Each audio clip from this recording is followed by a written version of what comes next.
Next, close on demand.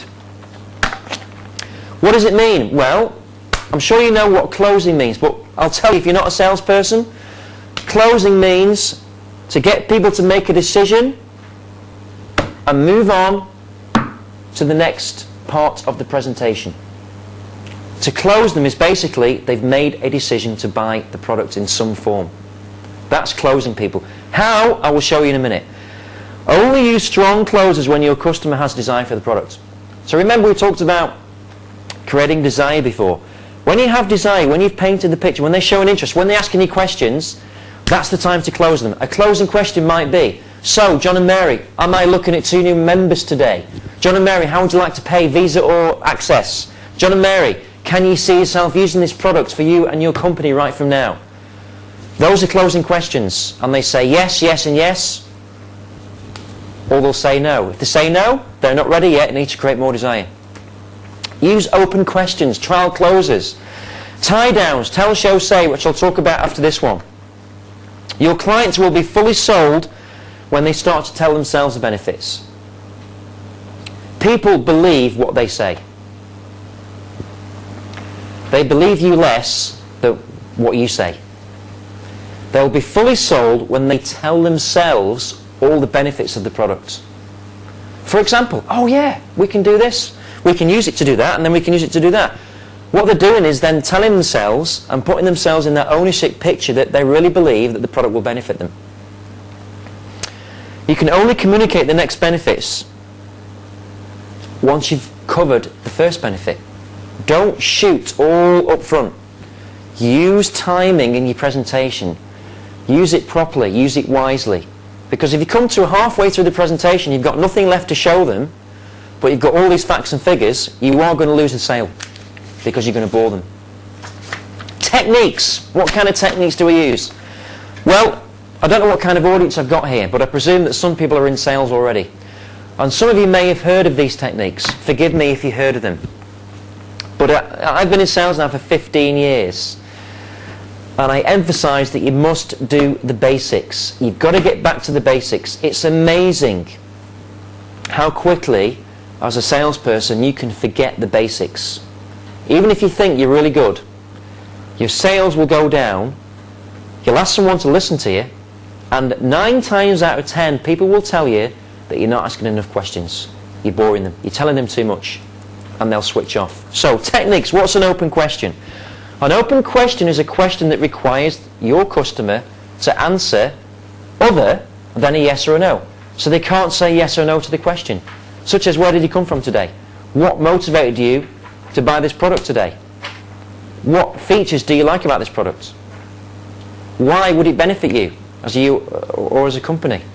So it's why, when, what, how, where, who. Start your questions with those things. Don't go, is it okay? Can you do that? Because they're yes or no answers. Open questions really open the people up to get more information that you need to close these people. If you don't have the information, you can't close them. It's impossible to do it. So open questions are really the basic, but they're so important. It's amazing how quickly you can forget to ask these questions. Next, trial close. What is a trial close? You know, a lot of people think they know, but they don't.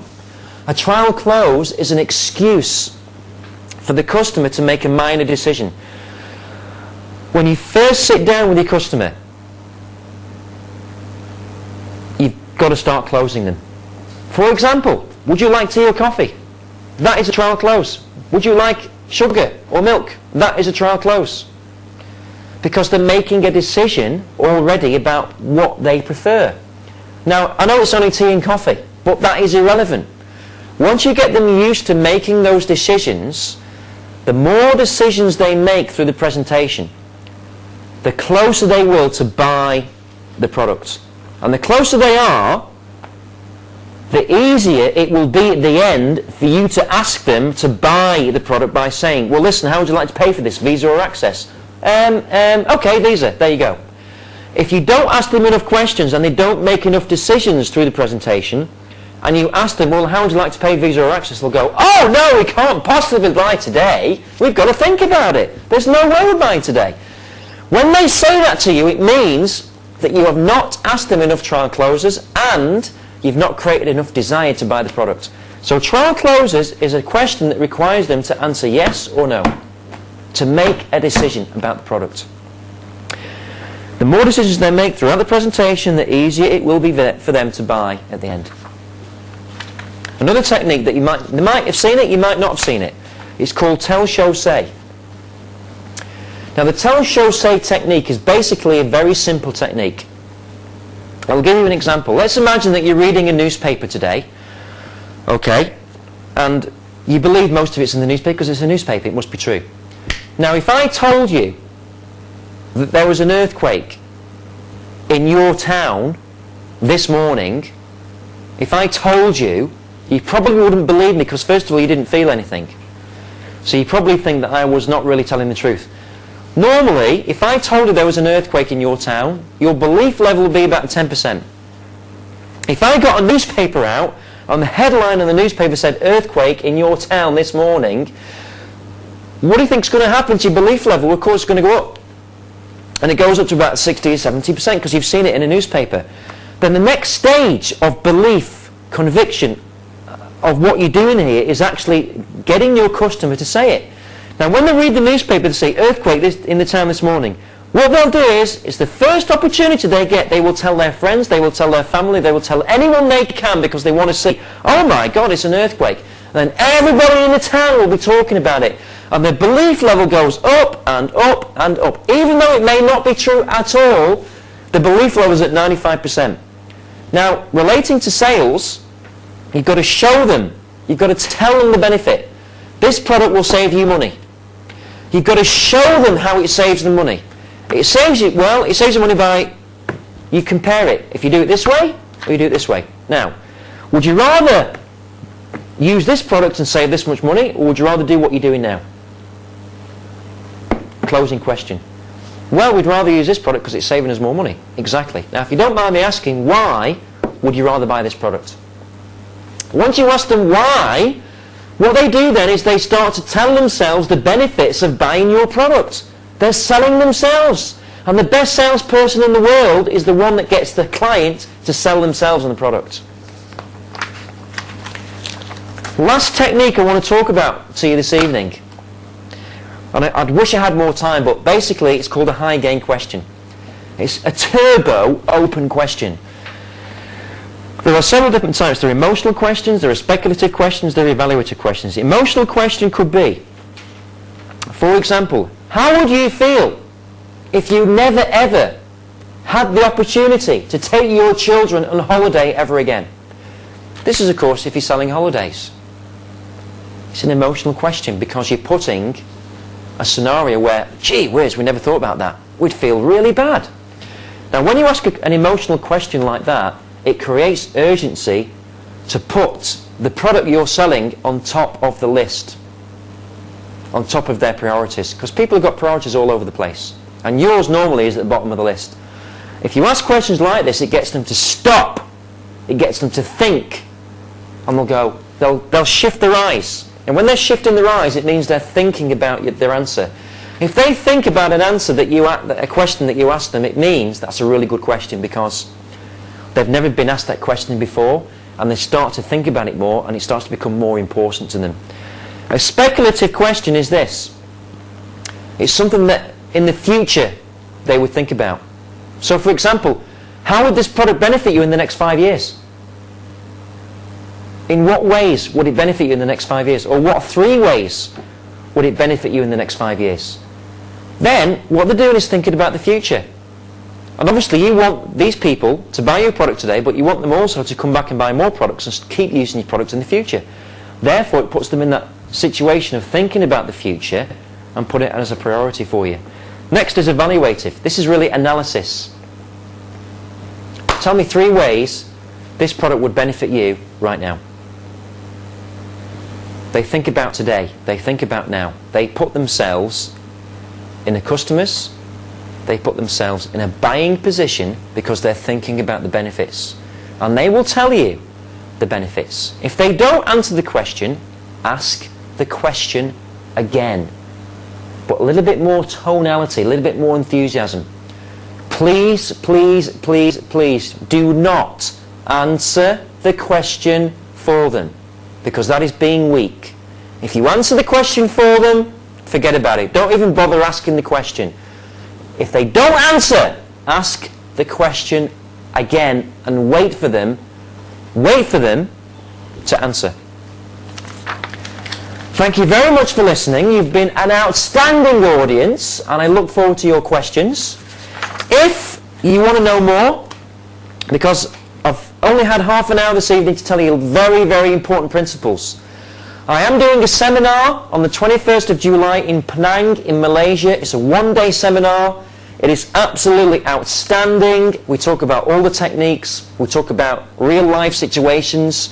We do live sales presentations. We tear you apart and put you back together again, and I guarantee that you will improve your sales by at least 30% if you attend that seminar, if you adopt all the principles, or your money back. It's only 165 ringgit for the whole day. It is amazing. If you want to know more about that seminar, you can go to www.awesomelearning.com/sales. Please, please, please, if you can make it, get yourself down there, because it's not a lot of money at all. And the benefits you will get from that seminar are quite outstanding, that you can adapt to your everyday sales presentations, whatever you're doing. So again, it's www.awesomelearning.com/sales. Thank you very much. Do we have any questions?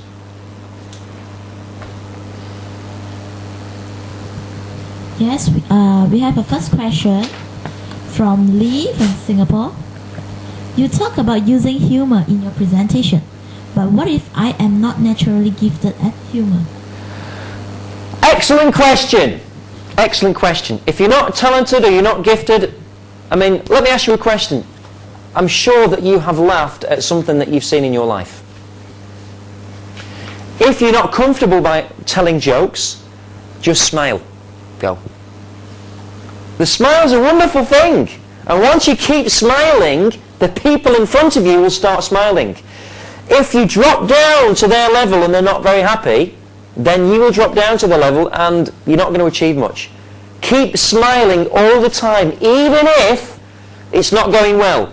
Keep smiling in a sincere way. It's amazing how much it can lift you. Hey, come on, let's have a good time. It breaks the pattern of that sort of thing that you're in. But great question. Thanks for the question. Okay, second question is Cecilia from Indonesia. How can you know what closing techniques will be the most effective with a particular person? Excellent question. It really depends on the situation that you've got in front of you. Now, I have not got time today to go through every single technique and every single question that you can ask. But basically, once you're used to it, and once you've built you need to build a repertoire of closing questions and open-ended questions.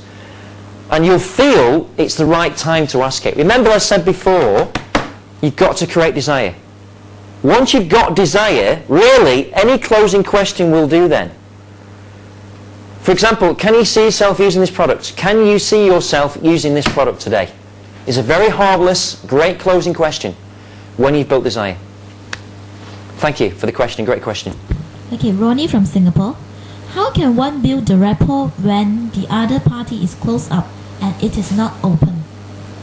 Okay, excellent question, and I've been exactly where you've been.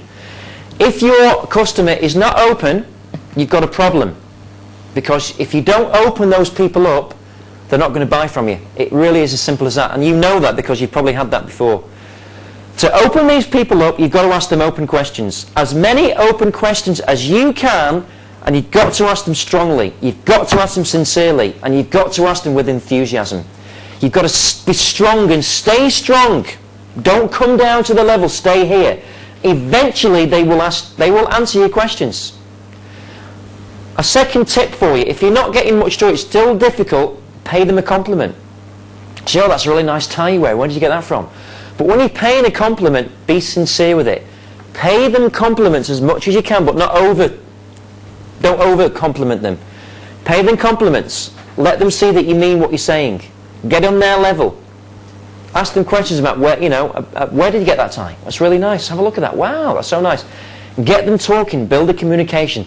You've got to act very interested in those people, even if you don't like them at first. Because if they're not talking to you, you probably won't like them at first. But you've got to show them that you're totally interested in them. Don't give up. If you give up, forget it. Keep going and going and going. But thank you for a great question. That was excellent. Ken from Singapore. What things can you look for that will let you know if your sales pitch is making progress or not? Okay, as I said before in the presentation that I gave, by using the techniques that I'm talking about today, if they are interested, they will use body language. They will start to come forward in their chair, first of all. They'll be more focused on what you're saying. They will start to ask you questions. If they ask you a question, if they give you an objection, even if it's a negative objection, it is a buying signal. It's a buying sign. It means it's the right time to close these people on the product. Even if they're saying, well, I probably couldn't use your product because of this and this and this. That is still a buying sign because they're listening to you. What you've got to do then is overcome the objection.